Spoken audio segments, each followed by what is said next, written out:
শ্রীমদ্ ভগবদ গীতায় শ্রীকৃষ্ণ বলেছেন, কোনো শস্ত্র এই আত্মাকে ছিন্ন করতে পারে না, অগ্নি এই আত্মাকে দগ্ধ করতে পারে না, জল এই আত্মাকে সিক্ত করতে পারে না, বাতাস এই আত্মাকে শোষণ করতে পারে না। আত্মা বিকারহীন, বিনাশহীন।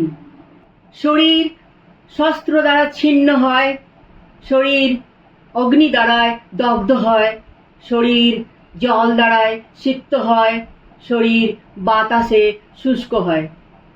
বিকার হয় শরীরের, বিনাশ হয় শরীরের।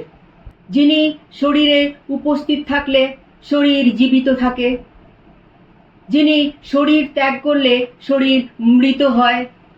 যিনি বিকারহীন, যিনি বিনাশহীন, তিনি আত্মা, তিনি আমি সেই অবিকারী অবিনাশী আত্মা।